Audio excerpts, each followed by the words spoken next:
வானொலியில் நீங்கள் கேட்டு மகிழ்ந்த தென்கட்சி கோ சுவாமிநாதன் ஐயா அவர்களின் இன்றொரு தகவல் தொகுப்பினை கேட்டு மகிழுங்கள். ஒரு ஊர்ல ஒரு மன்னர் இருந்தார். அவரு பக்கத்து தேசத்து மேல படையெடுக்கணும்னு நினைச்சுக்கிட்டு இருந்தார். அதையும் தன்னுடைய நாட்டோட சேர்த்துக்கணுங்கிற ஆசை. எப்போ படையெடுக்கலாம்னு யோசிச்சுக்கிட்டு இருந்தார். இப்படி யோசிச்சுக்கிட்டு இருந்த சமயத்துல ஒரு பெரியவர் அவரை தேடிட்டு வந்தார். அவர் அடிக்கடி வருவார், அவர்கிட்ட பேசிக்கிட்டு இருப்பார். இப்போ அப்படித்தான் வந்தார். என்ன மன்னா யோசனைன்னாரு. இவர் தன்னுடைய யோசனையை சொன்னார். இந்த சமயத்துல மன்னருக்கு தாகம் எடுத்தது, தண்ணி குடிக்கணும் போல இருந்தது. உடனே அங்க இருந்த ஒரு அரண்மனை பணியாளரை கூப்பிட்டார்.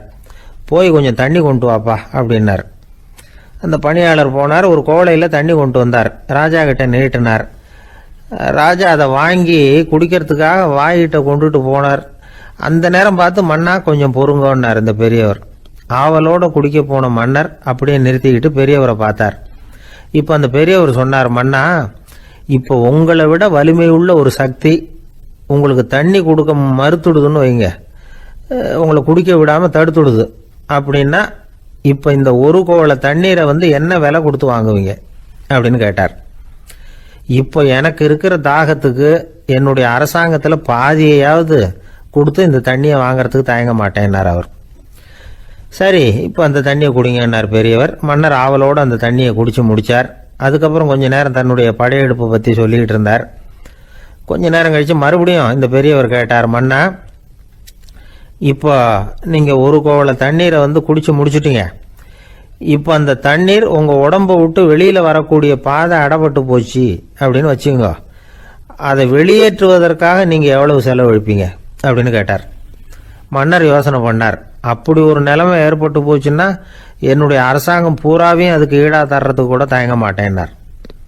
இப்போ அந்த பெரியவர் சொன்னார், எந்த அரசாங்கத்தின் மதிப்பு ஒரு கோவள தண்ணீர் அளவுக்கு கூட இல்லையோ அந்த அரசாங்கத்தை அடையணுங்கிற பேராசையில மனிதர்கள் தங்களுடைய சகோதரர்கள் கூடவே சண்டை போட்டுக்கிறாங்களே, அதுல ஏதாவது அர்த்தம் இருக்குதா அப்படின்னாராம். மன்னருக்கு இப்பதான் அர்த்தம் புரிஞ்சுதான். மனசுல தெளிவு உண்டாச்சு. தன் மனசுக்குள்ள உண்டான வெறியை விரட்டி அடிச்சு விட்டார். அதுக்கப்புறம் நிம்மதியாக ஆட்சி புரிஞ்சார். இப்படி ஒரு கதை. உயிருக்கு என்ன விலை கொஞ்சம் யோசனை பண்ணி பாருங்க. ஆனால் அது இப்போ எவ்வளவு மலிவாக போயிட்டுது, அதையும் யோசனை பண்ணி பாருங்களேன். ஆசை பேராசையாக மாறுது, அப்புறம் அது வெறியா ஆகுது, அதுக்கப்புறம் பைத்தியம் பிடிக்குது. இந்த காலத்து மனிதர்களுக்கு 2 விதமான பைத்தியம் பிடிச்சிருக்கிறதாக ஒரு பெரியவர் சொல்றார். ஒன்று பணம், இன்னொன்று அதிகாரம். இதெல்லாம் எவ்வளவு காலத்துக்கு நீடிக்கும்? ஒரு சர்வாதிகார நாட்டில் 3 பேர் ஜெயிலில் இருட்டு அறையில் பேசிக்கிட்டு இருக்கிறாங்க. நீ எப்படி இந்த ஜெயிலுக்கு வந்த அப்படின்னு ஒருத்தர் கேட்டாராம். இந்த நாட்டு ராஜாவை ஆதரித்து நான் பிரச்சாரம் பண்ணினேன், அதனால் கூட்டத்தில் தகராறு வந்துட்டுது, கலவரமாக போச்சு, அதுக்கு நான் தான் காரணம்னு அரெஸ்ட் பண்ணி இங்கே கொண்டாந்து போட்டாங்க அப்படின்னாராம் அவர். சரி, நீ எப்படி இங்கே வந்த அப்படின்னு இன்னொருத்தரை பார்த்து கேட்டிருக்கார். நான் இந்த நாட்டு ராஜாவை எதிர்த்து பிரச்சாரம் பண்ணேன், அதனால கலவரம், அரெஸ்ட் பண்ணி கொண்டாந்து போட்டாங்கன்னார். சரிப்பா, நீ எப்படி அங்கே வந்த அப்படின்னு 3வது ஆளை பார்த்து இவங்க கேட்டாங்களாம். இதுக்கு அந்த ஆள் மெதுவா வெளிச்சத்துக்கு நான் தான் இந்த நாட்டு ராஜா அப்படின்னாராம். நாட்டில் நல்லவங்க ஒருத்தர் 2 பேர் இருக்கிறதுனால தாங்க மழையே பெய்யுது அப்படின்னு சொல்றது உண்டு. நல்லார் ஒருவர் உளரேல் அவர் பொருட்டு எல்லாருக்கும் பெய்யும் மழை. சில சமயம் ரொம்ப பேர் திடீர்னு நல்லவங்களாகிடுவாங்க போல இருக்கு. அதனால தான் விடாமல் பேய் மழையாக கொட்டி தீர்த்துடுது. எல்லாரும் நல்லவங்களாகிட்டா உலகமே தாங்காது போல இருக்க. அப்பப்போ ஒருத்தர் 2 பேர் நல்லவங்களாகணும், அப்போ தான் சீராக மழை பெய்யும். மாதத்துக்கு 3 பேர் நல்லவங்களானா மாதம் மும்மாரி பொழியும். இதெல்லாம் வேடிக்கை பேச்சு. இப்போ இதெல்லாம் ஒரு பக்கம் இருக்கட்டும், இப்போ விஷயத்துக்கு வருவோம். ஒரு கும்பலில் நல்லவன் யார் அப்படிங்கிறத எப்படி கண்டுபிடிக்கிறது? இதுக்கு ஒரு வேடிக்கை கதை உண்டு. என்னுடைய நண்பர் ஒருத்தருக்கு அவங்க பாட்டியம்மா சொன்ன கதையா இது. அது என்ன கதைன்னா, ஒரு ஊரில் ஒரு சமயம் பலமான மழை பெய்ய ஆரம்பிச்சுட்டு தான். இடி மின்னல் ரொம்ப கடுமையாக இருந்திருக்குது. ஆரம்பித்த மழை வர வர கடுமையாக ஆகிட்டு இருக்குதே தவிர நிற்கிற பாடாக தெரியல. ஊர் ஜனங்கள்லாம் பார்த்தாங்க. இதுக்கு மேலேயும் வீட்டுக்குள்ளே இருந்தால் ஆபத்துங்கிறத புரிஞ்சுக்கிட்டாங்க. ஏன்னா வீடெல்லாம் இடிஞ்சி விழுந்துருமோங்கிற பயம். உடனே எல்லாரும் புறப்பட்டு ஊருக்கு பொதுவாக இருந்த ஒரு மண்டபத்தில் போய் தங்கிக்கிட்டாங்க. மின்னல் கடுமையாக இருந்தது. இடி எந்த நேரத்துலையும் விழலாம்ங்கிற நிலைமை. எப்போ விழலாம்னு பார்த்துக்கிட்டு இருக்குது. அந்த மண்டபத்தில் இருந்த ஜனங்கள் மனசுக்குள்ள ஒரு பயம். நம்ம கூட்டத்தில் யாராவது ஒரு கெட்டவன் பாவம் பண்ணவன் இருந்தால் கூட இடி இந்த மண்டபத்தில் விழுந்துரும். அது எல்லாருக்கும் ஆபத்து அப்படின்னு நினச்சாங்க. சரி, இதுக்கு என்ன பண்ணலாம் அப்படின்னு யோசனை பண்ணாங்க. அந்த கூட்டத்தில் ஒரு பெரியவர் இருந்தார். அவர் ஒரு யோசனை சொன்னார். இதை பாருங்க, அதுக்கு ஒரு வழி இருக்குது. அதோ எதிர்த்தாப்புல கொஞ்சம் தூரத்தில் ஒரு உயரமாக மரம் ஒன்று இருக்குது பாருங்கள். பொதுவாக இடி சுலபமாக விழறது அது மாதிரி உயரமான மரத்தில் தான். நம்ம கூட்டத்தில் இருக்கிறவங்க எல்லாரும் ஒவ்வொருத்தராக போய் அந்த மரத்தை தொட்டு விட்டு திரும்பி வந்துடணும். நம்மள பாவம் பண்ணவன் யாரோ அவன் அந்த மரத்தை தொடுற சமயத்தில் இடி விழுந்துடும். அவன் மட்டும் போயிடுவான். மண்டபத்தில் இருக்கிற நாமெல்லாம் பொழைச்சிக்கலாம் அப்படின்னு ஐடியா கொடுத்தார் அந்த பெரியவர். இது நல்ல யோசனையாக பட்டது. எல்லாரும் ஒத்துக்கிட்டாங்க. ஒவ்வொருத்தராக போய் அந்த மரத்தை தொட்டு விட்டு திரும்பி வந்தாங்க. இடி எதுவும் விழலை. இன்னமும் பாவம் பண்ண ஆசாமி அதை போய் தொடலை போல இருக்கு அப்படின்னு நினச்சிக்கிட்டாங்க. ஒவ்வொருத்தராக போகிறாங்க. எல்லாரும் போய் தொட்டுவிட்டு வந்தாச்சு. இன்னும் ஒரே ஒரு ஆசாமி தான் பாக்கி. கடைசியாக இருந்த அந்த ஆள் பயந்துட்டான். இது வரைக்கும் இடி விழலைன்னா இப்போ என்ன அர்த்தம்? இப்போ நாம தான் பாக்கி, நாம தான் தப்பு பண்ண ஆள் போல இருக்கு அப்படின்னு நினச்சிட்டான். அதனால் துணிச்சலாக போய் தொடுறதுக்கு பயந்தான். தயங்கிக்கிட்டே இருந்தான். இருந்தாலும் மற்றவங்கள்லாம் சும்மா இருப்பாங்களா? கட்டாயப்படுத்தி கழுத்தை பிடிச்சி தள்ளாத குறையா அவனை தள்ளி விட்டாங்க. போய் தொட்டுட்டு வாடான்னு. அவன் நடுங்கிட்டே போய் அந்த மரத்தை தொட்டான். அதே வினாடி ஒரு பயங்கரமான மின்னல் இடி விழுந்துட்டுது. எங்கே விழுந்தது தெரியுமா? அந்த ஆள் மேலே இல்லை, மண்டபத்தில் விழுந்தது. மண்டபத்தில் இருந்தவங்க பூரா காலி. அந்த ஒரு ஆள் மட்டும் பொழைச்சிக்கிட்டான். இந்த ஒரு ஆளை காப்பாற்றுறதுக்காக தான் இடி மண்டபத்தில் விழாமல் இருந்திருக்குது. இதுதான் கதை. அதனால் நல்லவங்க எப்படியும் தப்பிச்சுக்குவாங்க அப்படிங்கிறது ஒரு நீதி. ஒருத்தன் அப்படி தான் தெருவில் நடந்து போய்கிட்டு இருந்தான். ரொம்ப நல்லவன். எதிரில் ஒருத்தன் சைக்கிளில் வந்துக்கிட்டு இருந்தான். அதில் மோதி இவன் கீழே விழுந்துட்டான். சைக்கிள்காரன் உடனே இறங்கி இவனை தூக்கி விட்டான். இவன் எழுந்திரிச்சு அவனை முறைச்சி பார்த்தான்.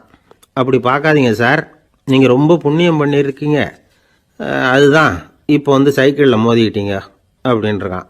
என்ன அப்படி சொல்கிறேன் நானா? இவன் 10 நிமிஷத்துக்கு முன்னாடி நான் லாரி ஓட்டிகிட்டு வந்தேன், அப்போ நீங்கள் எதிரில் வந்திருந்தீங்கன்னா என்ன ஆயிருக்கும் அப்படின்னானா அவன். அந்த காலத்துல எல்லாம் படிக்கிறதுங்கிறது எப்படி தெரியுமா? குருகுல வாசம் செஞ்சு படிக்கணும். ஆசிரியருங்கிறவர் ஆசிரமத்தில் இருப்பார். அங்கே போய் அவருக்கு தொண்டுகள் செய்யணும். துணிகள்லாம் துவைச்சி போடணும். தூங்கும்போது காலை பிடிச்சி விடணும். புழுக்கமாக இருந்தால் விசிறி மட்டை எடுத்து விசிறணும். அப்படியே அப்பப்போ அவர் சொல்லிக் கொடுக்குற பாடத்தையும் கற்றுக்கணும். அவர் சொல்லிக் கொடுக்குற பாடங்களை ஓலைச்சுவடிகளில் எழுதிக்கணும். இதுதான் குருகுல வாசம்ங்கிறது. இப்போ மாதிரிலாம் கிடையாது. ஆக குருகுல வாசம்ங்கிறது மனசையும் பண்படுத்தும், அறிவையும் பண்படுத்தும். அப்படி ஒரு பயிற்சி அது. அந்த காலத்தில் பஞ்சபாண்டவர்கள் ஒரு குருகுலத்தில் படிக்க போனாங்களாம். ஏற்கனவே அங்கே ஒரு 15 பேர் இருந்திருக்கிறாங்க. இவங்களையும் சேர்த்து மொத்தம் 20 பேர். எல்லாரும் ரொம்ப ஆர்வத்தோடு அங்கே தங்கி படிச்சுக்கிட்டு இருக்கிறாங்க. 2 வருஷம் ஓடி போச்சு. எல்லாரும் ஊருக்கு திரும்ப வேண்டிய நேரம். ஆசிரியர் ஒவ்வொருத்தராக கூப்பிட்டார். இது வரைக்கும் என்ன கற்றுக்கிட்ட அப்படின்னு கேட்டார். அவங்க தாங்கள் எழுதி வச்சிருந்ததை சொன்னாங்க, கற்றுக்கிட்டதை சொன்னாங்க. அங்கே படிக்க வந்தவங்க எல்லாருமே புத்திசாலிகள். அது மட்டும் இல்லை, பல பேர் அரச குடும்பத்தை சேர்ந்தவங்க, இளவரசர்களாக வேற இருக்கிறவங்க. அதனால் அவங்கக்கிட்ட அபாரமான கல்வி அறிவை எதிர்பார்த்தார். ஒருத்தன் வந்தான். தான் எழுதி வச்சிருந்த சரித்திர பாடம் பூராவையும் படித்து காட்டினான். இன்னொருத்தன் வந்தான். தான் எழுதி வச்சிருந்த பூகோள பாடம் பூராவையும் படித்து காட்டினான். இப்படி ஒவ்வொருத்தராக அவங்க படித்தது என்னங்கிறத படித்து காட்டிவிட்டு போனாங்க. கடைசியாக தர்மர் வந்தார். பேசாமல் நிற்கிறார். தன் கையில் இருந்த ஓலைச்சுவடி கேட்டால் அவர் பிரிக்கவே இல்லை. ஆசிரியர் இவர்கிட்ட தான் அதிகமாக எதிர்பார்த்தார். ஆனால் இவரும் பேசாமல் நின்றுட்டு இருக்கிறார். நீ என்ன கற்றுக்கிட்ட சொல்லு, ஓலைச்சுவடியை பிரித்து படினார் அந்த முனிவர். தர்மர் அசையவே இல்லை. மெதுவாக சொன்னார், ஐயா, நான் கற்றுக்கிட்டது ஒன்று தான். அதுதான் வாழ்க்கையில் எனக்கு ரொம்ப முக்கியமான பாடமாக அமையும் அப்படின்னார். என்னது, என்கிட்ட 2 வருஷ காலமாக படிச்சு விட்டு கடைசியில் கற்றுக்கிட்டது ஒன்று தானா அப்படின்னார் முனிவர். அவருக்கு ஒன்றும் புரியல. மற்ற மாணவர்களை விட இவர் பண்புகளில் உயர்ந்தவர், அறிவில் சிறந்தவர், வயசில் முதிர்ந்தவர். இவரே இப்படி சொன்னால் மற்றவங்க நிலைமை என்னத்துக்கு ஆறுது? அவங்க ரொம்பவும் கெட்டு போயிடுவாங்களே அப்படின்னு அவர் யோசனை பண்ணார். தர்மா, நல்லா யோசனை பண்ணி பதில் சொல்லு. 2 வருஷமாக நீ கற்றுக்கிட்டது என்ன அப்படின்னு தானே நான் கேட்குறேன். அதை கொஞ்சம் யோசனை பண்ணி சொல்லுன்னார் முனிவர் கொஞ்சம் கோபமாக. தர்மர் முகத்தில் எந்த மாறுதலுமே இல்லை. இல்லையா, 2 வருஷமாக நான் கற்றுக்கிட்ட முக்கியமான பாடம் ஒன்று தான்னார். இப்போ அந்த முனிவருக்கு கோபம் அதிகமாக வந்துடுச்சு. ஏன்பா, உனக்கு வெக்கமா இல்லையா? உன்னை விட வயசில் குறைஞ்சவங்க எவ்வளவு பாடம் கற்றுக்கிட்டு இருக்கிறாங்க, எவ்வளவு விரிவாக அவங்க படித்து காட்டினாங்க. நீயும் கூட நிறைய குறித்து வச்சிருக்கிற போல இருக்க, அதை ஏன் பிரித்து படிக்கக்கூடாது அப்படின்னார். ஐயா, நான் சொல்கிறது உங்களுக்கு ஏமாற்றமாக இருந்தால் என்னை மன்னிக்கணும். நான் ரொம்ப முக்கியமாக கற்றுக்கிட்டு இருக்கிறது ஒன்று தான், மற்ற எதையும் சொல்கிறதுக்கு விரும்பலைன்னார். மாணவர்கள்லாம் சிரிச்சுட்டாங்க. முனிவருக்கு கோபம் அளவுக்கு மீறி வந்துட்டு ஓங்கி அரைஞ்சு விட்டார் தருமரை அவர் கன்னத்தில். தருமர் கண்ணை செவந்து போட்டுது, கண்கள் கலங்கி போச்சு. ஆனாலும் அவர் அமைதியை இழக்கலை, தலை குனிஞ்சு நிற்கிறார். இவருடைய பிடிவாதம் முனிவருக்கு இன்னும் ஆத்திரத்தை உண்டாக்கி விட்டது. இன்னொரு கன்னத்திலே அரைஞ்சார். எல்லாரும் பயந்து போய் அமைதியாக நின்றுட்டு இருக்கிறாங்க. முனிவர் கத்துறார், அப்படி நீ கற்றுக்கிட்ட அந்த முக்கியமான பாடம் தான் என்ன, அதையாவது சொல்லு அப்படின்னார். ஐயா, அதை மட்டும் ஒரு ஓலைச்சுவடியில் தனியாக குறித்து வச்சிருக்கிறேன், இந்தாங்க, இதை நீங்களே படித்து பாருங்கன்னார். தருமர் ஓலைச்சுவடியை நீட்டினார். முனிவர் அதை வாங்கி பிரித்தார், சத்தம் போட்டு படித்தார். என்ன எழுதியிருக்காருன்னா, எப்படிப்பட்ட சோதனை ஏற்பட்டாலும் நிதானம் இழந்து கோபத்துக்கு ஆளாகக்கூடாது அப்படின்னு. இதுதான் அந்த ஓலைச்சுவடியில் அவர் எழுதி வச்சிருந்தது. அந்த ஒரு கணத்திலேயே முனிவரும் எல்லா மாணவர்களும் தர்மரை புரிஞ்சுக்கிட்டாங்களாம். அவர் கற்றுக்கிட்டது ஏட்டு சுரக்காய் இல்லை, வாழ்க்கையில் பயன்படக்கூடிய முக்கியமான அனுபவ பாடம். முனிவர் கண்களில் கண்ணீர். தர்மரை அன்போடு கட்டி தழுவிக்கிட்டார். அப்புறம் சொன்னார், தர்மா, என்னை மன்னிச்சுரு, நீ மாணவன் இல்லை, ஆசிரியன். நான் இதுவரைக்கும் தெரிஞ்சிக்காத அனுபவ பாடத்தை நீ இப்போ எனக்கு கற்றுக் கொடுத்துட்ட அப்படின்னு சொன்னாராம். அதனால் நிதானம் தவறக்கூடாதுங்கிறது ரொம்ப முக்கியமான ஒரு செய்தி. ஒரு ஆசிரியர் மாணவனை ஒரு கன்னத்தில் ஓங்கி அரைஞ்சுட்டார். இவன் நிதானம் தவறல, அமைதியாக நின்றுக்கிட்டு இருந்தான். அவர் ஒரு தடவை அரைஞ்சதும் எப்படி உன்னால் நிதானம் தவறாமல் இருக்க முடிஞ்சுது அப்படின்னு கேட்டாங்க நண்பர்கள். அவன் சொன்னான், நான் நிதானம் தவறி இருந்தா எங்கள் வாத்தியார் இன்னொரு கன்னத்துலேயும் அரைஞ்சிருப்பார், அது அதை விட பலமாக இருக்கும், அதனால தான் நான் அப்படி இருந்தேன் அப்படின்னு நானான். ஆக நாம் தெரிந்து கொள்ள வேண்டியது, வாழ்க்கையில் நிதானம் தவறாமல் இருக்க வேண்டும். அதுதான் வெற்றியின் ரகசியம். ஒரு நீதிமன்றம், அங்கே ஒரு கொலை வழக்கு சம்பந்தமாக விசாரணை நடந்துக்கிட்டு இருக்குது. அந்த வழக்கறிஞர் ரொம்ப தீவிரமாக வாதாடிக்கிட்டு இருக்கிறார். தன்னுடைய கட்சிக்காரர் நிரபராதிங்கிறது அவருக்கு நல்லா தெரியும். அதனால தான் அவர் சார்பாக வாதாடுறதுக்கே ஒத்துக்கிட்டார். அப்படி அவர் மும்முரமாக வாதாடிக்கிட்டு இருக்கிற சமயத்தில் அவசரமாக தந்தி ஒன்று வந்து சேர்ந்தது.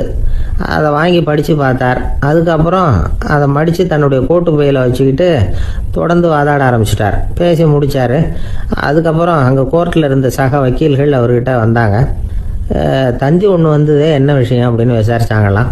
அப்போ அவர் சொல்லியிருக்கிறார், ஊரில் சிகிச்சைக்காக போயிருந்த என்னுடைய மனைவி இறந்து போனதாக தந்தி வந்திருக்குது அப்படின்னாராம்.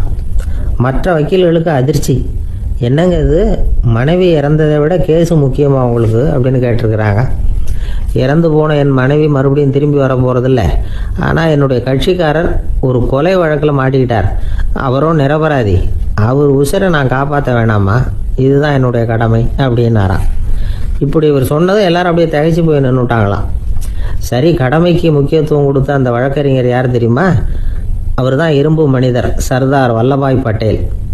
குஜராத் மாநிலத்தில் 1875 அக்டோபர் 31 அன்றைக்கு ஜாவேரி பாய் அப்படிங்கிறவருக்கு 4வது பிள்ளையாக அவர் பிறந்தாராம். இந்த ஜாவேரி பாய் யார் தெரியுமா? ஜான்சி ராணி லட்சுமி பாய் போர் படையில் ஒரு வீரராக பணிபுரிஞ்சவர். இளம் வயசில் வல்லபாய் பட்டேல் ரொம்ப சிரமப்பட்டு படிச்சிருக்கார். விடாமுயற்சி வெற்றியை கொடுத்தது. கல்லூரியிலையும் காலடி வச்சார். அதுக்கப்புறம் வக்கீல் பட்டத்தையும் வாங்கினார். பிரிட்டிஷ் ஆட்சி நடந்துக்கிட்டு இருந்த சமயம் குஜராத்தை சேர்ந்த பர்டோலி தாலுக்காவில் விவசாயிகள் மேலே அரசாங்கம் திடீர்னு நில வரியை வசதி விட்டு தான். ஏழை விவசாயிகள் ரொம்ப கஷ்டப்பட்டுருக்காங்க.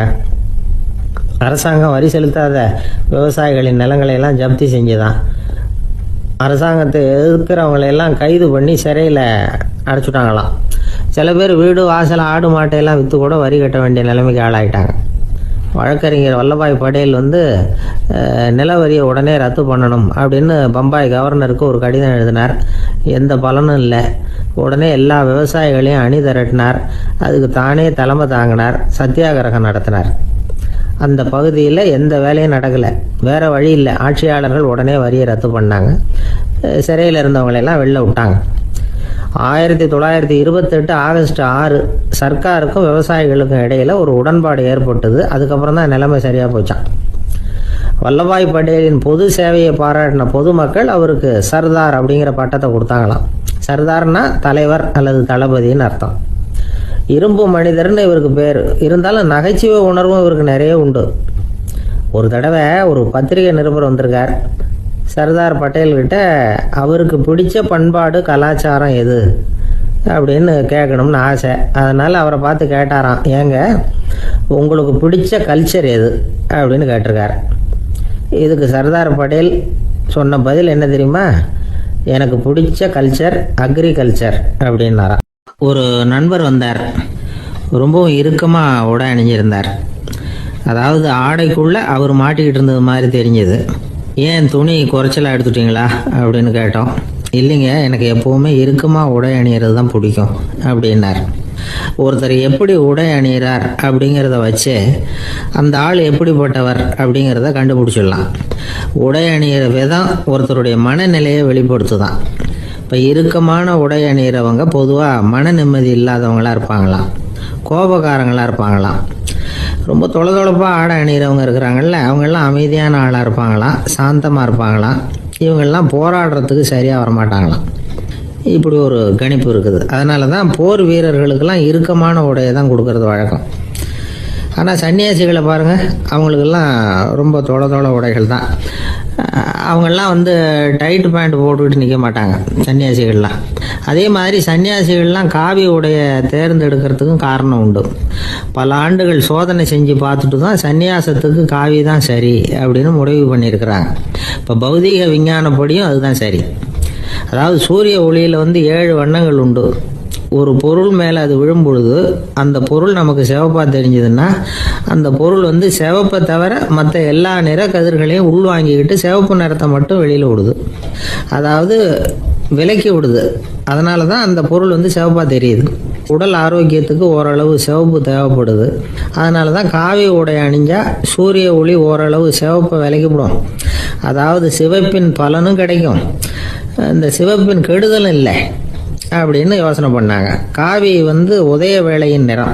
கீழ் வானத்தில் கதிர் உதிக்கிற வேளையில் முதல் ஒளி தோன்றுகிற நேரத்தில் காவி நிறம் தான் கசியும். தியானம் செய்கிறப்போ முதல்ல காணக்கூடிய ஒளி காவி நிறம் தான். தியானத்தின் உச்ச நிலையின் நிறம் நீலம். தியானம் வந்து காவி நிறத்தில் ஆரம்பமாகி நீல நிறத்தில் நிறைவடைகிறது அப்படிங்கிறார் ஓஷோ. நீலம் வந்து தியான சிகரம், காவி வந்து தியான ஆரம்ப குறியீடு, ஒரு சன்னியாசியின் ஆரம்ப தரிசனம் அப்படிங்கிறார் அவர். ஒருத்தர் நாள் பூரா காவி உடையே அணிஞ்சிருந்தா அந்த நிறம் வந்து அவருக்கு வந்து தியானத்தை பற்றிய நினைவை வந்து ஊட்டிக்கிட்டே இருக்கும். இப்படியே வந்து ஆடைக்கும் தியானத்துக்கும் இடையில ஒரு தொடர் ஏற்படுது. ஒரு துறவியின் உள்ளார்ந்த பண்பாக அது மாறுது. கடை வீதியில் ஒரு பொருள் வாங்க போகிறோம், அது மறந்துடக்கூடாதுங்கிறதுக்காக ஞாபகம் முடிச்சு போட்டுக்கிறோம். அந்த முடிச்சுக்கும் பொருளுக்கும் தொடர்பு இல்லை. ஆனால் கடை வீதிக்கு போன உடனே அந்த முடிச்சு வந்து அந்த பொருளை ஞாபகப்படுத்துது. அதாவது அந்த முடிச்சு வந்து ஒரு தொடர்பு அம்சமாக அமையுது. அது மாதிரி தான் காவி உடையும். ஒரு துறவி வந்து நடக்கும் பொழுது, சாப்பிடும் பொழுது, குளிக்கும் பொழுது அவருடைய காவி உடை அவருக்கு வந்து ஞாபகப்படுத்திக்கிட்டே இருக்கும். அது ஒரு நிலைப்படுத்தப்பட்ட நினைவாக ஞாபக முடிச்சாக மாறிடுது. காவி ஆடை இல்லைன்னா ஒருத்தரால் துறவியாக முடியாதுன்னு அர்த்தம் இல்லை. அதே நேரத்தில் காவி ஆடையால் ஒன்றும் பிரயோஜனம் இல்லை, அதில் ஒன்றும் அர்த்தம் இல்லை அப்படின்னு சொல்லிட முடியாது. இதுதான் உண்மை. இவ்வளவு தூரம் காவி ஆடையை பற்றி சொல்கிறதுனால எல்லாரும் சன்னியாசியாக போயிடுங்கோ அப்படின்னு நாம் சொல்கிறதாக யாரும் நினச்சிடக்கூடாது. மனசுக்கும் நிறத்துக்கும் உள்ள சம்பந்தத்தை தெரிஞ்சுக்கிறதுக்காக தான் இவ்வளவும். நமக்கு தெரிஞ்ச நண்பர் ஒருத்தர் இருக்கிறார், ஆஃபீஸில் வேலை பார்க்குறவர். ஒவ்வொரு மாதமும் 20ஆம் தேதிக்கு பிறகு அவரை போய் பார்த்தீங்கன்னா காவி உடை அணிஞ்சிக்கிட்டு, கண்ணை மூடிக்கிட்டு, கை ரெண்டையும் விரித்து வச்சுக்கிட்டு தியானத்திலேயே உட்காந்துருப்பார். ஏன் இப்படி பண்ணுறீங்கன்னு கேட்டேன். அதாவது 20ஆம் தேதிக்கு பிறகு என் கையில் ஒரு பைசா கூட கிடையாது, ஒரு சன்னியாசி லெவலில் இருக்கிறேன், என்கிட்ட எதுவும் செலவுக்கு கேட்காத அப்படின்னு என் மனைவிக்கு நான் சூக்காக உணர்த்துறதுக்காக அப்படி உட்காந்துருப்பேன் அப்படின்னு விளக்கம் கொடுக்குறார் அவர். எனக்கு வாழ்க்கையே வெறுத்து போச்சு சார் அப்படின்னு சொல்லிட்டு ஒருத்தர் வந்தார். வந்து கொஞ்ச நேரம் பேசினதுக்கப்புறம் அவர் அப்படி சொல்லியிருந்தா அதில் ஒரு அர்த்தம் இருந்திருக்கும். வர்றதுக்கு முன்னாடியே வாழ்க்கை வெறுத்து போச்சுன்னு சொல்லிட்டு வர்றார். என்ன சார் விஷயம்னு விசாரித்தோம். எங்கள் வீட்டில் தினம் 3 வேளையும் ஒரே மாதிரி சாப்பாடு சார், வித்தியாசமே கிடையாது. இப்படியே 3 மாதமாக சாப்பிட்டுக்கிட்டு இருக்கிறேன். அதை விட பட்டினி கிடந்து செத்துடலாம்னு தோணுது அப்படின்னார். ஒரு பெரியவர் சொன்ன தத்துவத்தை சொல்கிறதுக்கு ஆள் கிடைக்காம தவிச்சுக்கிட்டு இருந்தோம். இப்போ ஒருத்தர் கிடைச்சிட்டார், விட்டுலாமா? உடனே அவரை உட்கார வச்சு சொல்ல ஆரம்பிச்சிட்டோம். அதாவது நாம் அனுபவிக்கிற உணர்வுகளில் களிப்பு, மகிழ்வு, ஆனந்தம், இது 3க்கும் ஒன்றுக்கு ஒன்று வித்தியாசம் உண்டு. மேம்போக்காக பார்க்குறதுக்கு இது 3 ஒன்று மாதிரி தோணும். ஆனால் அது அப்படி இல்லை. களிப்புங்கிறது உடம்பை பொறுத்தது, மகிழ்வுங்கிறது மனசை பொறுத்தது, ஆனந்தம்ங்கிறது ஆன்மாவை பொறுத்தது. இப்படி இந்த 3 வகையான அந்த சுவைப்புகளின் தன்மையும் வேற வேற. இப்போ முதல்ல களிப்புங்கிறத எடுத்துக்குவோம். நம்ம புலன்களுக்கு களிப்பை தரக்கூடிய பொருள்களுக்கு சில விசேஷ குணம் உண்டு. அது எப்படின்னா, சீக்கிரமே சலிப்பை உண்டு பண்ணும். ஒருத்தர் அந்த பொருளை எடுத்துக்கிட்டா அது இன்னொருத்தருக்கு குறைஞ்சிரும். உணவு, உடை இதெல்லாம் களிப்பை தரக்கூடிய பொருள்கள். இப்போ உதாரணத்துக்கு, ஒரு சாப்பாட்டு மேசையில் ஒரு பாத்திரத்தில் 10 இட்லி இருக்குது. அதில் ஒரு 2 இட்லியை நம்ம தட்டில் எடுத்து வச்சு சாப்பிட்றோம். நாம் சாப்பிட்ட அந்த இட்லி நிச்சயமாக எதிரில் உட்காந்துருக்கிறவருக்கு இல்லை, அவருக்கு உபயோகப்படாது. நாம் சாப்பிட்ட அதே இட்லியை அவரும் சாப்பிட முடியாது, அவர் வேற தான் எடுத்து வச்சுக்கணும். அது மாதிரி நாம் ஒரு சட்டையை எடுத்து போட்டுக்கிறோம், அதே சட்டையை அதே நேரத்தில் இன்னொருத்தர் போட்டுக்க முடியாது. புலன்களுக்கு களிப்பை தரக்கூடிய இது மாதிரி பொருள்கள்லாம் முதல் தடவை நமக்கு கொடுக்குற களிப்பை 2வது தடவையும் கொடுக்காது. 3வது தடவை இன்னும் குறையும், கடைசியில் வெறுப்பாக மாறிடும்.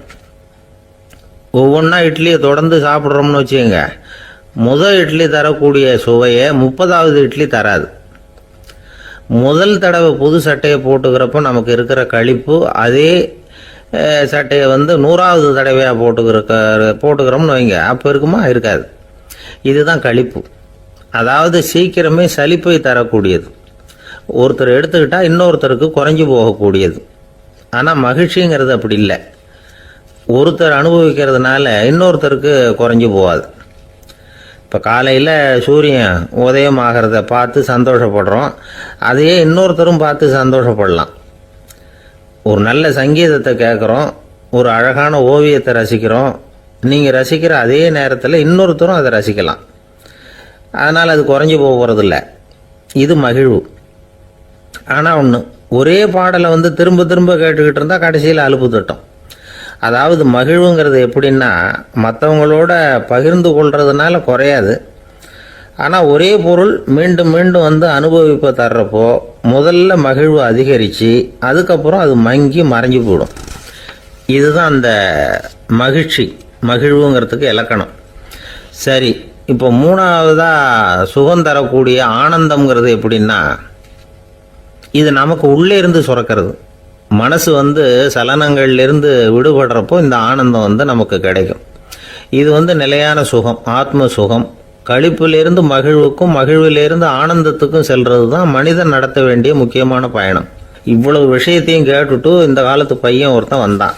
சார், இப்போ நீங்கள் ஒரு சாப்பாட்டு மேசையில் ஒரு 10 இட்லி வைக்கிறீங்க, என்ன உட்கார வைங்க, எதிரில் இன்னொருத்தனை உட்கார வைங்க, நான் களிப்பு மகிழ்வுலாம் தாண்டி நேரடியாக ஆனந்தத்துக்கு பயணம் பண்ணி காட்டுறேன் அப்படின்னா. ஒன்றும் புரியல அவன் சொன்னது. அது எப்படி, என்ன பண்ணுவ நீ அப்படின்னு சொல்லி கேட்டோம் ஆச்சரியமாக. 2 இட்லி சாப்பிட்டா தானே சார் களிப்பு, நான் 10 இட்லியும் மொத்தமாக சாப்பிட்ருவேன், அடுத்தவனுக்கு எதுவும் கிடைக்காது, அவனுக்கு கிடைக்காதபடி நாமே சாப்பிட்டுடுறோம்ல, அதுதானே நமக்கு ஆனந்தம் அப்படின்னு அதுக்கு ஒரு விளக்கம் சொல்கிறான். ஒரு ஊரில் ஒரு ஆள் இருந்தான். கற்பனையிலேயே காலத்தை கடத்திக்கிட்டு இருந்தான். ஒரு நாள் ஒரு மரத்தடியில் உட்காந்துருந்தான். அவனுக்கு பசிக்கிற மாதிரி தெரிஞ்சுது. உடனே கற்பனையிலேயே சாப்பிட ஆரம்பிச்சிட்டான். அதாவது எதிரில் இலை போட்டு சாப்பாடு போடப்பட்டிருக்கிறதாகவும் அதை இவன் சாப்பிட்றதாகவும் நினச்சிக்கிட்டு கையை மட்டும் வாய்க்கும் தரைக்குமா அப்படியும் இப்படியும் கொண்டுகிட்டு போய் பாவனை பண்ணிகிட்டே இருக்கிறான். தூரத்தில் இருந்து பார்க்குறவங்களுக்கு இவன் ஏதோ பலமான விருந்து சாப்பிட்டுக்கிட்டு இருக்கிறான் அப்படின்னு தான் தோணும். அது மாதிரியே பண்ணிக்கிட்டு இருந்தான். அந்த வழியாக ஒரு சன்னியாசி வந்துக்கிட்டு இருந்தார். இவனை பார்த்தார். என்ன இவன் இப்படி பண்ணிகிட்டு இருக்கிறானே அப்படின்னு நினச்சாரு. கொஞ்ச நேரம் அவனையே உத்து பார்த்துக்கிட்டு இருந்தார். இவரை பார்த்ததும் அவன் இன்னமும் சுவாரஸ்யமாக சாப்பிட ஆரம்பிச்சிட்டான். அப்பப்பா, என்ன இது, இந்த குழம்பு இவ்வளவு காரமாக இருக்குது, என்னுடைய நாக்கே எரிஞ்சு போடும் போல இருக்கு அப்படின்னு சொல்லிட்டு பக்கத்தில் ஒரு குவளையை எடுத்து தண்ணி குடிக்கிறது மாதிரி பாவனை பண்ணுறான். அப்பாடா, இப்போ கொஞ்சம் பரவாயில்ல அப்படின்னு சொல்லிட்டு குவளையை கீழே வைக்கிறது மாதிரி ஒரு பாவனை பண்ணுறான். சன்னியாசி பார்த்தார். என்னப்பா, சாப்பாட்டில் காரம் அதிகமோ அப்படின்னார். ஆமாம் சுவாமி, ஞாபகம் மறதியில் கொஞ்சம் மிளகாய் அதிகமாக சேர்த்துக்கிட்டேன் அப்படின்னா. சரி சாப்பிடு அப்படின்னு சொல்லிவிட்டார். அவன் சாப்பிட்டு முடிக்கிற வரைக்கும் பொறுமையாக உட்காந்துருந்தார். அவன் அப்பாடா அப்படின்னு சொல்லிட்டு மறுபடியும் தண்ணி எடுத்து குடித்தான். எல்லாம் கற்பனையிலேயே. அதுக்கப்புறம் சன்னியாசி பேச ஆரம்பித்தார். இதை பாருப்பா, உன்னுடைய கற்பனையை நான் மெச்சுறேன். இருந்தாலும் உன் சாப்பாட்டில் ஒரு இனிப்பையும் வச்சிருக்கலாமே, ஏன் மிளகாயை அளவுக்கு அதிகமாக போட்டுவிட்டு அவஸ்தைப்படுறேன் அப்படின்னார். அவன் யோசிக்க ஆரம்பித்தான். அதுக்கப்புறம் இவர் சொன்னார், இதை பாருப்பா, இனிமேலும் உன்னுடைய கற்பனையும் உயர்ந்ததாக இருக்கட்டும் அப்படின்னு உபதேசம் பண்ணிவிட்டு போனார். எப்பவும் உயர்வை பற்றியே சிந்திக்கணும். உயர்வு கிடைக்கலன்னா கூட அப்படி சிந்திக்கிறத நிறுத்தப்படாது அப்படிங்கிறார் திருவள்ளுவர். உள்ளுவது எல்லாம் உயர் உள்ளல், மற்ற அது தள்ளினும் தள்ளாமை நேர்த்து. ஊக்கம் இல்லாமல் உலகத்தில் வாழ்ந்து பிரயோஜனம் இல்லை. அதனால் உயர்வாகவே சிந்திக்கணும். அது நம்மளை ஊக்கப்படுத்தும். இது பெரியோர் வாக்கு. இந்த உலகத்தில் கற்பனையிலேயே வாழ்கிற சில கஞ்சர்களும் உண்டு. அதாவது 2 கஞ்சர்கள், 2 பேரும் பக்கத்து ஊரில் இருந்தாங்க. பொங்கல் சமயம் ஒரு கஞ்சன் தன்னுடைய மகனை கூப்பிட்டான். இதை பாருப்பா, பக்கத்து ஊரில் என்னுடைய நண்பன் ஒருத்தன் இருக்கிறான். அவனுக்கு பொங்கல் பரிசு ஏதாவது கொடுக்கணும். நான் ஒரு 4 ஆட்டுக்குட்டியை தரேன், நீ கொண்டுகிட்டு போய் கொடுத்துட்டு வந்து விடுறியா அப்படின்னு கேட்டான். சரி, நான் புள்ள ஒரு பைய கையில் எடுத்துக்கோன்னா அவன் எடுத்துக்கிட்டான். இந்த ஆட்டுக்குட்டி பிடிச்சிக்கோ அப்படின்னு சொல்லி ஒவ்வொன்றா போடுறேன் பார் அப்படின்னு சொல்லிட்டு 1 2 3 4 அப்படின்னு எண்ணிக்கிட்டே வெறும் சைகையாலேயே ஆட்டுக்குட்டியை பிடிச்சி போடுறது மாதிரி பாவனை பண்ணிக்கிட்டு இருக்கிறான். அவன் பிள்ளையும் அது ரொம்ப அக்கறையாக வாங்கிக்கிறது மாதிரி வாங்கிக்கிட்டு அந்த பையை தூக்கிக்கிட்டு அடுத்த ஊருக்கு போகிறான். இவன் அங்கே போய் சேர்ந்த நேரத்தில் அந்த கஞ்சன் ஊரில் இல்லை, எங்கேயோ வெளியில் போயிருக்கிறான். அவனோட புள்ள மட்டும்தான் வீட்டில் இருந்தான். இவன் அவங்கிட்ட, இதை பாரு, எங்கள் அப்பா உங்கள் அப்பாவுக்கு ஆட்டுக்குட்டி கொடுத்து அனுப்பியிருக்கிறாரு, பிடிச்சிக்கோ அப்படின்னு சொல்லி பாவனையிலேயே ஒவ்வொன்றா எடுத்து அவங்ககிட்ட கொடுத்துட்டான். அவனும் வாங்கிட்டான் வாங்கிறது மாதிரி. அப்புறம் சொன்னான், சரிப்பா, நானும் பதிலுக்கு ஏதாவது ஒன்றுகிட்ட கொடுக்கணும் இல்லையா, அதனால் அந்த பையை பிடி, ஒரு 10 எலுமிச்சம்பழம் தரேன், பதிலுக்கு அதை நீ எடுத்துகிட்டு போ அப்படின்னு சொல்லி கையாலேயே ஒவ்வொன்றா எடுத்து போடுறது மாதிரி பாவனை பண்ணிவிட்டான். அவனும் ரொம்ப நன்றி அப்படின்னு சொல்லிவிட்டு அதை வாங்கிட்டு போயிட்டான். கொஞ்ச நேரம் கழித்து வெளியில் போயிருந்த அப்பங்காரன் திரும்பி வந்தான். உள்ள சொன்னான், அப்பா, உன்னோட நண்பர் அவருடைய மகன் மூலமாக உனக்கு 6 ஆட்டுக்குட்டி கொடுத்து அனுப்பியிருந்தார். நானும் பதிலுக்கு ஒரு 10 எலுமிச்சம்பழம் கொடுத்து அனுப்பியிருக்கிறேன் அப்படின்னா. எப்படிடா கொடுத்தேன்னு கேட்டார் அப்பா. இப்படி தான் கொடுத்தேன்னு சொல்லி சைகையிலேயே காட்டினான். இதை பார்த்ததும் அப்பங்காரனுக்கு பயங்கரமாக கோவம் வந்துட்டுது. பலார்னு அரைஞ்சுட்டான் பையனை. ஏன்பா அரைஞ்ச? 10 எலுமிச்சம்பழம் கொடுத்துட்டேனே அப்படிங்கிறதுக்காகவா அப்படின்னு கேட்டான். அது கூட பரவாயில்ல, நீ காட்டுற சைகையை பார்த்தா ஆரஞ்சு பழம் சைஸுக்கு இருக்குதே, அவ்வளவு பெருசாக ஏன் கொடுத்த? அதுதான் எனக்கு கோபம் அப்படி. ஒரு சிகை அலங்கார கூடம். ரொம்ப சுறுசுறுப்பாக எல்லாரும் வேலை செஞ்சுக்கிட்டு இருக்கிறாங்க. முடிவெட்டிக்க வந்திருக்கிறவங்க நிறைய பேர், எல்லாரும் வரிசையாக உட்காந்துருக்குறாங்க. அந்த சமயத்தில் திடீர்னு கதவை திறந்துக்கிட்டு ஒருத்தர் உள்ளே வர்றார். அவர் ஒரு பெரிய மனிதர். அவரும் முடிவெட்டிக்கிறதுக்காக தான் உள்ளே வந்திருக்கிறார். அவரை பார்த்த உடனே அங்கே வரிசையில் உட்காந்துருந்தவங்க எல்லாரும் எழுந்திரிச்சு அவர்கிட்ட வந்துட்டாங்க. அவரை சுற்றி நின்றுட்டாங்க. எப்படி இருக்கிறீங்க, நல்லா இருக்கீங்களா அப்படின்னு விசாரிக்க ஆரம்பிச்சிட்டாங்க. எல்லாம் முடிஞ்சதும் வந்தவர் கேட்டார், வரிசையில் கடைசியாக இருக்கிறவர் யார் அப்படின்னு கேட்டார். ஏன்னு கேட்டாங்க. நான் அதுக்கு அடுத்தபடியாக உட்காரணும், அதுக்காக தான் கேட்குறேன் அப்படின்னார். உடனே அங்கே இருந்தவங்கெல்லாம் என்ன சொன்னாங்க தெரியுமா?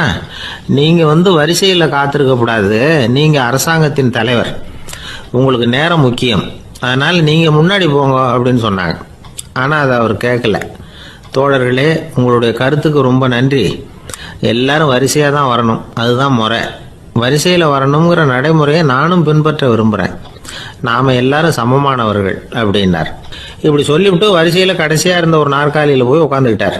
தன் சட்டை பையில் இருந்த ஒரு செய்தித்தாளை எடுத்தார், படிக்க ஆரம்பிச்சிட்டார். ஆனால் அங்கே இருந்தவங்களால இதை பார்த்துக்கிட்டு சும்மா இருக்க முடியல. ஒருத்தர் எழுந்திரிச்சு வந்தார். ஐயா, இப்போ என்னுடைய முறை வந்திருக்குது, நான் தான் போக வேண்டிய முறை. உங்களை இங்கே காத்திருக்க வைக்கிறத விட ஒரு 5 ஆண்டுகளுக்கு கூட நான் முடிவெட்டிக்காமே இருந்துட முடியும் அப்படின்னார். அவர் மறுபடியும் சொன்னார், ஐயா, நீங்கள் வரிசை முறையை தாண்டி போக விருப்பப்படல, சரி, ஆனால் என்னுடைய முறையை மாற்றி கொடுக்கறதுக்கு எனக்கு முழு உரிமை இருக்குது. இதுக்கு பதிலாக உங்களுடைய கடைசி இடத்த நான் எடுத்துக்கிறேன், இதை நீங்கள் மறுக்க முடியாதுன்னார். அங்கே இருந்த மற்றவங்களும் இதை ஒரு மனசாக வற்புறுத்த ஆரம்பிச்சிட்டாங்க. அந்த பெரிய மனிதர் பார்த்தார், சரின்னு கடைசியாக ஒத்துக்கிட்டார். அவர் யார் தெரியுமா? அவர் தான் மாவீரர் லெனின். ரஷ்யாவில் கிரெம்ளின் சிகை அலங்கார கூடத்தில் தான் இது நடந்தது. எல்லாரும் இந்நாட்டு மன்னர்கள்னு வாயளவில் பேசுறதுல என்ன பிரயோஜனம்? நாம் எல்லாரும் சமங்கிறத நடைமுறையில் கடைபிடிச்சி காட்டினவங்க கொஞ்சம் பேர் தான். அவங்களில் ஒருத்தர் தான் லெனின். வரிசையில் நின்று வர்றதுங்கிறது ஒரு சிறந்த பண்பு, உயர்ந்த பண்பு. இன்றைக்கி பல இடங்களில் அது நமக்கு தேவைப்படுது. ஒரு ரேஷன் கடைவாசல், கடை திறக்கிறதுக்கு முன்னாடியே எல்லாரும் வந்து வரிசையில் நின்றுட்டாங்க. கடைசியாக வந்த ஒருத்தர் கியூவில் முன்னாடி போகிறதுக்கு முயற்சி பண்ணுறார். ஏற்கனவே நின்றுட்டு இருக்கிறவங்க அவரை முன்னாடி போகிறதுக்கு விட மாட்டேங்கிறாங்க. கடைசியாக போய் நில்லையா அப்படின்னு எல்லாரும் கத்துறாங்க. அது அவர் காதில் வாங்கலை. முண்டி அடிச்சுக்கிட்டு முன்னாடி போகிறதுக்கே முயற்சி பண்ணிகிட்டு இருக்கிறார். எல்லாரும் சேர்ந்து அவரை வலுக்கட்டாயமாக இழுத்து கொண்டாந்து பின்னாடி கொண்டு போய் நிறுத்திவிட்டாங்க. நிறுத்திவிட்டு சொன்னாங்க, இதை பாருப்பா, நாங்கள் இருக்கிற வரைக்கும் நீங்கள் முன்னாடி போய் எதையும் வாங்க முடியாது, தெரிஞ்சுக்கோ அப்படின்னாங்க. இப்போ அந்த ஆள் சொன்னாராம், நான் இங்கே பின்னாடி நிற்கிற வரைக்கும் நீங்களும் எதுவும் வாங்க முடியாது அப்படின்னாராம். ஏன்னு கேட்டிருக்கிறாங்க. நான் தான் அந்த கடையை திறக்க வேண்டிய ஆள் அப்படின்னா.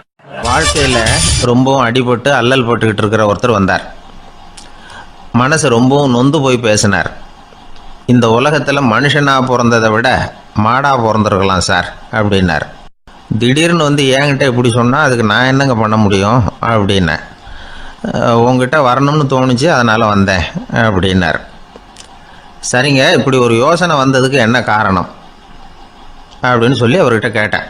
அதுக்கு அவர் சொன்னார், என் பையனுக்கு வேலை தேடுறேன் கிடைக்கல, பொண்ணுக்கு மாப்பிள்ளை தேடுறேன் கிடைக்கல, வீடு கட்டுறதுக்கு கடன் கேட்குறேன் கிடைக்கல. மாடாக பிறந்திருந்தா இது மாதிரி கவலையெல்லாம் கிடையாதுல்ல, பேசாமல் வைக்கோலை தின்னுக்கிட்டு அசை போட்டுக்கிட்டே கடந்து விடலாமே அப்படின்னார் அலட்சியமாக. அதுக்கப்புறம் தான் அவர் சொன்ன கருத்தை நானும் கொஞ்சம் அசை போட ஆரம்பித்தேன் மனசுக்குள்ளே. இப்போது இயற்கையை பொறுத்த வரைக்கும் அது நாம் எல்லாரும் மகிழ்ச்சியாக வாழணும் அப்படின்னு தான் விரும்புது. விலங்குகள், பறவைகள், தாவரங்கள், அப்புறம் மற்ற உயிரினங்கள் எல்லாமும் நல்லபடியாக இருக்கணும் அப்படிங்கிறது தான் இயற்கையோட விருப்பம். அதில் ஒன்றும் சந்தேகம் இல்லை. இயற்கையோட அமைப்பை கொஞ்சம் கவனித்து பார்த்தா அதை நாம் நல்லா புரிஞ்சுக்கலாம். இருந்தாலும் இந்த ஆள் சொன்னதை கேட்ட பிறகு தான் ஒரு முக்கியமான வேறுபாடு புரிஞ்சுது. அதாவது இந்த உலகத்தில் உள்ள முக்கியமான பிரச்சனைகள் 6. அந்த 6 பிரச்சனைகளும் ஆடு மாடுகளுக்கு கிடையாது, மரம் செடி கொடிகளுக்கு கிடையாது. ஆனால் மனுஷன் அந்த 6 பிரச்சனைகளையும் சந்திக்க வேண்டியிருக்கு. சரி, அந்த 6 பிரச்சனைகள் என்னென்ன தெரியுமா? முதல்ல இந்த ஆடு மாடுலாம் நமக்குன்னு சொந்தமாக ஒரு வீடு இல்லையே அப்படின்னு கவலைப்பட்டுக்கிட்டு இருக்கிறதில்ல. ஆனால் மனிதனுக்கு வீடு தேவைப்படுது. இது ஒரு வித்தியாசம். இப்போ 2வது பிரச்சனை என்னென்னா ஆடை பிரச்சனை. ஒரு கோழியோ சேவலோ நாம் போட்டுக்கிறதுக்கு ஒரு சட்டை இல்லையே அப்படின்னு கவலைப்படுறதில்ல. ஆனால் மனுஷனுக்கு அந்த கவலை உண்டு. சரி, இப்போ 3வது என்னன்னு பார்த்தா கல்வி பிரச்சனை. ஒரு பசுமாடு கவலையோடு நின்றுக்கிட்டு இருக்கு அப்படின்னு வச்சுக்குவோம். நீங்கள் அதுக்கிட்ட போய், ஏன் பசுமாடை கவலையோடு நின்றுக்கிட்டு இருக்கிற அப்படின்னு கேட்குறீங்க. என் கண்ணுக்குட்டிக்கு எல்கேஜியில் இடம் கிடைக்கல, டொனேஷன் கொடுக்கறதுக்கு கையில் பணமும் கிடையாது, சிபாரிசுக்கு யாரை பிடிக்கிறதுன்னு தெரியல, இப்படியா சொல்லிகிட்டு இருக்கோம். அதுக்கு அந்த கவலையெல்லாம் கிடையாது. ஆனால் மனிதனுக்கு அந்த கவலை உண்டு. 4வது என்னன்னு பார்த்தீங்கன்னா வேலைவாய்ப்பு பிரச்சனை. வேலை கிடைக்கலையே அப்படின்னு வேப்ப மரம் கவலைப்படுறதில்ல, ஆனால் மனுஷன் கவலைப்படுறான். 5வது என்னன்னு பார்த்தா கல்யாண பிரச்சனை. எருமை மாடு, பசு மாடு எல்லாம் பொண்ணுக்கு மாப்பிள்ளை தேடிட்டாலே இது பேப்பரில் மணமகன் தேவை அப்படின்னு விளம்பரமாக கொடுக்குது, அதெல்லாம் கிடையாது. 6வது என்னன்னு பார்த்தீங்கன்னா பணம் சம்பந்தமான பிரச்சனை. ஆடு மாடுலாம் பணத்தை சேமிக்கணும்னோ ஏதாவது நிதி நிறுவனத்தில் முதலீடு பண்ணணும்னோ நினச்சிக்கிட்டு இருக்கிறதில்ல. பணத்தை எப்படி காப்பாற்றுறது அப்படிங்கிற கவலையும் அதுகளுக்கு கிடையாது. குதிரை வந்து குளம்போடு பிறக்குது, அதனால் அது காடு மேடெல்லாம் கவலை இல்லாமல் தெரியலாம். ஆடு வந்து உடம்புல ரோமத்தோடு பிறக்குது, அதனால் அது குளிரை பற்றி கவலைப்பட வேண்டிய அவசியம் இல்லை. ஆனால் மனுஷனை பார்த்திங்கன்னா அவன் தான் ஒன்றுமில்லாமல் பிறக்கிறான். ஏன் இந்த பாகுபாடு அப்படின்னு கேட்டால் இதை பற்றி கொஞ்சம் சிந்திச்சு பார்க்கணும். அதாவது இந்த சந்தேகத்தை ஒரு பெரியவர்கிட்டையும் கேட்டேன். அவர் சொன்னார் இதுக்கு பதில். அவர் இதே கேள்வியை இயற்கை கிட்ட கேட்டாராம். இயற்கை பதில் சொல்லிச்சான், வேறு யாருக்கும் கொடுக்காத ஒரு வலுவான கருவியை, ஒரு பவர்ஃபுல் வெப்பன் மனுஷனுக்கு கொடுத்துருக்குறேன்னு, அந்த கருவியை உபயோகப்படுத்தி அந்த 6 பிரச்சனையை மட்டும் இல்லை 6 கோடி பிரச்சனைகள் இருந்தாலும் அதையெல்லாம் சமாளிக்கலாம். அது கருவி என்ன தெரியுமா? அதுதான் 6வது அறிவு. அதை உபயோகப்படுத்தினா காலுக்கு செருப்பு தயார் பண்ணிக்கலாம், குளிருக்கு போர்வை தயார் பண்ணிக்கலாம், என்ன வேணும்னாலும் செய்யலாம் அப்படின்னு இயற்கை பதில் சொல்லிச்சான். அதனால் நாம் செய்ய வேண்டியது என்னென்னா, இயற்கையை முதல்ல சரியாக புரிஞ்சுக்கணும். இயற்கையின் படைப்பையே நாம் சரியாக புரிஞ்சுக்கிறது இல்லையே, அதுதான் வேதனை. இந்த கதையை கேளுங்க. இப்போ நகரத்திலேருந்து ஒரு ஆள் கிராமத்துக்கு வந்தான். அங்கே ஒரு சிறுவன் மாடு மேய்ச்சிக்கிட்டு இருந்தான். நகரத்து ஆள் சொன்னான், எவ்வளவு அழகான பசு, அது சரி இதுக்கெல்லாம் ஏன் கொம்பு இல்லைன்னா. இதுக்கு அந்த பையன் பதில் சொன்னான், பசுமாட்டுக்கு கொம்பு இல்லாததுக்கு பல காரணங்கள் உண்டு. கண்ணுக்குட்டியாக இருந்தால் கொம்பு இருக்காது, பசு வளர்ந்து பெருசானதுக்கு அப்புறம் தான் கொம்பு முளைக்கும், இது ஒரு காரணம். சில சமயம் வளர்கிற கொம்பை எடுத்து விடுறது உண்டு, அது ஒரு காரணம். ஆனால் இதுக்கு ஏன் கொம்பு இல்லைன்னு கேட்குறீங்க, அதுக்கு என்ன காரணம்னா, இது பசு இல்லை குதிரை அப்படின்னானா. ஊரில் ஒருத்தர் இருந்தார், ரொம்ப நல்லவர். யாருக்காவது ஏதாவது கொடுத்துக்கிட்டே இருப்பார், கொடையாளி. தினமும் யாராவது ஒருத்தருக்கு ஏதாவது கொடுக்கலன்னா அவருக்கு தூக்கம் வராது, அப்படி ஒரு பழக்கம். அது மட்டும் இல்லை, அவர் கொடுக்கறது அடுத்தவங்களுக்கு தெரியாது, அவ்வளவு ரகசியமாக அதை கொடுப்பார். வலது கை கொடுக்கறது இடது கைக்கு தெரியக்கூடாதுன்னு சொல்லுவாங்கள்ல, அது மாதிரி அவர். ஒரு நாள் ராத்திரி அவர் ஏற்கனவே தயாராக கட்டி வச்சிருந்த பணம் முடிச்ச கையில் எடுத்துக்கிட்டு வீட்டை விட்டு வெளியில் வந்தார். தெருவில் இறங்கி நடந்தார். இன்னைக்கு யாருக்கு தர்மம் செய்யறது அப்படின்னு யோசனை பண்ணிட்டு இருட்டில் நடந்து வந்துகிட்டு இருக்கிறார். யாரோ ஒருத்தர் எதிரில் வர்றது மாதிரி தெரிஞ்சுது. உடனே அவர் கிட்ட போனார். தன்கிட்ட இருந்த பணம் முடிச்சு அவசரமாக அவர் கையில் திணிச்சுட்டு திரும்பி வந்துட்டார். அப்பாடா, ஒரு வழியாக யாருக்கும் தெரியாமல் இன்னைக்கு தர்மம் பண்ணியாச்சு அப்படிங்கிற மகிழ்ச்சி, மன நிறைவு அவர் முகத்தில். நிம்மதியாக தூங்கினார். அப்புறம் எழுந்திரிச்சார். மறுநாள் காலையில் ஊர் பூரா ஒரே பேச்சு. என்ன பேச்சுன்னா, நேற்று ராத்திரி ஒரு திருடன் கையில் யாரோ பணத்தை கொடுத்துட்டு போயிருக்கிறாங்க அப்படின்னு எல்லாரும் பேசிக்கிட்டு இருக்கிறாங்க. இதை கேள்விப்பட்டதும் அந்த பெரியவருக்கு ரொம்ப வருத்தமாக போச்சு. அடடா, போயும் ஒரு திருடனுக்காக உதவி பண்ணியிருக்கிறோம், பிரயோஜனம் இல்லாமல் போட்டுதே அப்படின்னு நினைச்சார். சரி, இன்னைக்கும் யாருக்காவது உதவி பண்ணணும் அப்படின்னு முடிவு பண்ணினார். ராத்திரி நேரம் வந்தது. இவர் வழக்கம் போல தெருவில் இறங்கி நடந்தார். கையில் பணம் முடிச்சு. எதிரில் ஒரு பெண் உருவம் மங்கலா தெரிஞ்சது. இவர் உடனே அந்த பெண்கிட்ட பணத்தை கொடுத்துட்டு திருப்தியாக திரும்பி வந்துட்டார். மறுநாள் காலையில் ஊர் பூரா என்ன பேசிக்கிட்டாங்க தெரியுமா? நேற்று ராத்திரி நெறி தவறி நடக்கிற ஒரு பெண்ணின் கையில் யாரோ பணத்தை வச்சுட்டு போயிருக்கிறாங்க அப்படின்னு எல்லாரும் பேசிக்கிறாங்க. அடடா, இன்னைக்கும் தவறுதலாக நடந்து போச்சு அப்படின்னு ஒரு வருத்தப்பட்டார். இருக்கட்டும், இன்னைக்கும் ஏதாவது தர்மம் பண்ணுவோம் அப்படின்னு நினச்சிக்கிட்டாரு. 3வது நாள் ராத்திரியும் புறப்பட்டார். இப்பவும் எதிரில் ஒருத்தர் வந்தார். இவர் பணத்தை கொடுத்தார், திரும்பி வந்துட்டார். மறுநாள் மக்கள் என்ன பேசிக்கிட்டாங்கன்னா, நேற்று ராத்திரி ஒரு செல்வந்தர் கையில் யாரோ பணத்தை கொடுத்துட்டு போயிருக்கிறாங்க அப்படின்னு பேசிக்கிட்டாங்களாம். அவருக்கு ரொம்ப வருத்தமாக போட்டுது. என்ன இது தினம் இப்படி ஆகிட்டு இருக்குதே அப்படின்னு நினச்சிக்கிட்டே படுத்து தூங்கினார். அன்னைக்கு ராத்திரி ஒரு கனவு. அந்த கனவுல இறைவன் வந்து சொன்னாராம், இதை பாருப்பா, நீ கொடுத்த தர்மம் வீணா போயிடல. உன்கிட்ட பணம் வாங்கின அந்த திருடன் திருந்திட்டான், அந்த பொண்ணும் திருந்திட்டா, அந்த செல்வந்தனும் கொடையாளி ஆயிட்டான், எல்லாருக்கும் உதவி பண்ண ஆரம்பிச்சுட்டான் அப்படின்னு சொன்னாராம். இந்த கதையை சொன்னவர் யாருன்னா நபிகள் நாயகம். இதுல உள்ள கருத்து என்னன்னா, நல்ல மனசோட தர்மம் பண்ணுனா அது வீணா போறதில்லை. இன்னொரு கருத்து, தர்மம் தன்னை மட்டுமல்ல அடுத்தவங்களையும் தீமையிலிருந்து காப்பாற்றும். இதுதான் நாம புரிஞ்சுக்க வேண்டியது. இந்த காலத்திலையும் இது மாதிரி சில சம்பவங்கள் நடக்கிறது உண்டு. ஒரு பெரியவர் இருட்டில் நடந்து வந்துகிட்டு இருந்தாரு. எதிரில் வந்த ஒருத்தன் வலுக்கட்டாயமாக ஒரு கையை பிடிச்சி ஒரு பண முடிப்பை கொடுத்து வச்சுக்க சொல்லிவிட்டு விலகி போயிட்டான்.